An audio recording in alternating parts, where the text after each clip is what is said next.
Welcome back to my channel. Balik lagi ke pembahasan materi selanjutnya. Kali ini saya akan membahas tentang apa itu MRSA. Baiklah, di materi kali ini saya akan memberikan penjelasan tentang MRSA, bagaimana penanganannya, bagaimana diagnosis keperawatannya. Yuk langsung aja kita bungkus.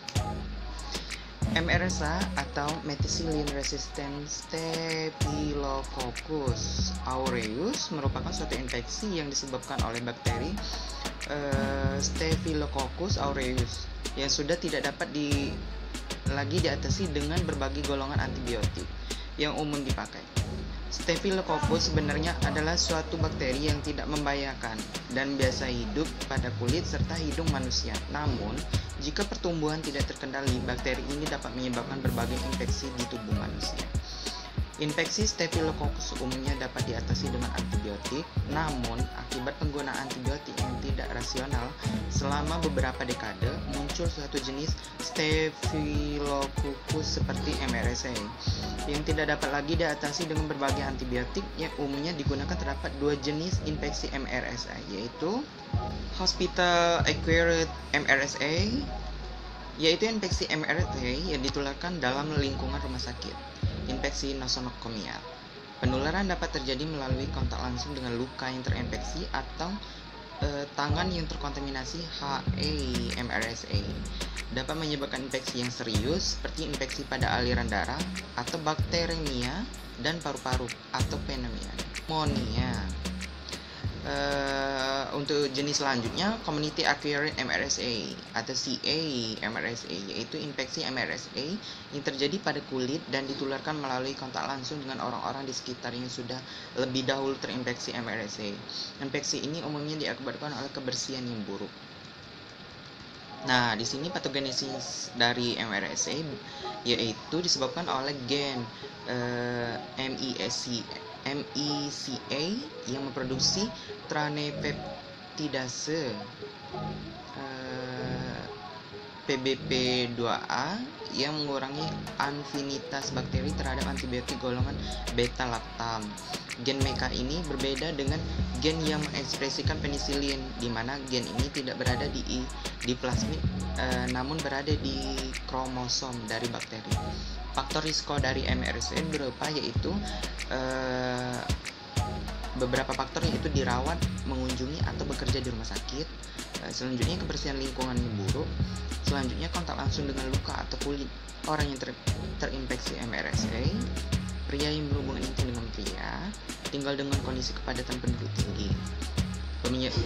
Penyebab lainnya yaitu bakteri Staphylococcus aureus yang mengalami mutasi sehingga tidak dapat lagi diatasi dengan antibiotik yang umumnya digunakan. Meskipun demikian, terdapat beberapa kondisi yang memudahkan seseorang terkena infeksi MRSA ini. Pada MRSA, infeksi lebih mudah terjadi jika memiliki kekebalan tubuh lemah seperti pengidap HIV/AIDS atau kanker. Menggunakan perangkat rumah sakit seperti mesin cuci darah, menjalani rawat inap di rumah sakit selama lebih dari 3 bulan. Dan pada CA-MRSA, infeksi lebih mudah terjadi jika aktif dalam kegiatan yang membutuhkan kontak langsung, bekerja di rumah sakit atau klinik, berbagai pakaian-pakaian barang pribadi seperti handuk atau pisau cukur, memiliki seks yang tidak aman, tinggal di lingkungan yang padat dan kumuh. Penyebab lainnya yaitu pada bakteri Staphylococcus aureus yang mengalami mutasi sehingga tidak dapat lagi diatasi dengan antibiotik yang umum digunakan. Gejala dari MRSA, gejala umumnya sangat berbeda-beda ya teman-teman, tergantung dari jenis yang dialami pengidap. Dari MRSA umumnya menyebabkan infeksi yang serius seperti infeksi pada aliran darah serta paru-paru yang kita sebut pneumonia. Gejala pada MRSA antara lain batu, demam, lemas, menggigil, nyeri dada, nyeri kepala, nyeri otot, sesak napas. Dan gejala pada CA-MRSA umumnya menyebabkan infeksi pada kulit. Bakteri dapat masuk melalui luka pada kulit menyebabkan infeksi. Gejala pada CA-MRSA antara lain bengkak, bernanah, kemerahan, nyeri. Tanda-tanda lainnya yaitu tanda atau gejala umumnya adalah benjolan merah kecil pada kulit yang terlihat seperti jerawat atau bisul.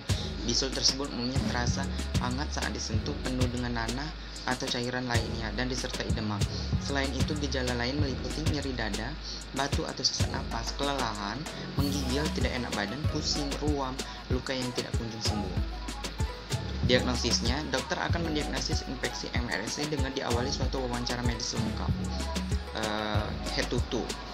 Selain itu, dokter akan melakukan pemeriksaan fisik menyeluruh. Untuk membantu memastikan diagnosis, dokter juga dapat meminta untuk dilakukan beberapa pemeriksaan penunjang seperti pengambilan sampel pengambilan sampel dahak, luka, darah, atau urin pengidam untuk kemudian diperiksa di laboratorium. Jika infeksi MRSA terjadi pada orang atau tubuh bagian dalam seperti tulang, umumnya perlu dilakukan pemeriksaan penunjang lain seperti biopsi. Komplikasinya, infeksi MRSA dapat menyebabkan berbagai komplikasi serius pada aliran darah, sendi, paru-paru, tulang, serta jantung. Pada HA-MRSA, komplikasi yang terjadi pada berupa sepsis. Jika tidak segera diatasi dengan tepat, dapat menyebabkan komplikasi berupa kematian. Pengobatan dari MRSA yaitu pada HA-MRSA, pengobatan dapat melalui pemberian antibiotik melalui suntik, dosis dan lama pemberiannya tergantung pada perkembangan kondisi pengidap serta hasil pemeriksaan laboratorium. Pada CA-MRSA, pengobatan umumnya cukup dengan antibiotik oral. Meskipun demikian, jika infeksi memburuk dan meluas, dokter umumnya akan mengeluarkan nanah dari kulit yang terinfeksi dengan membuat sayatan pada kulit yang terinfeksi. Sebelum dilakukan tindakan ini, pengidap akan diberikan bius lokal. Pencegahannya yaitu pada HA-MRSA disinfeksi dengan benar peralatan medis yang akan digunakan di rumah sakit. Pengidap infeksi HA-MRSA ini harus dirawat di ruang isolasi di rumah sakit. Pengunjung dapat tugas medis menjaga kebersihan tangan dan menggunakan pakaian khusus.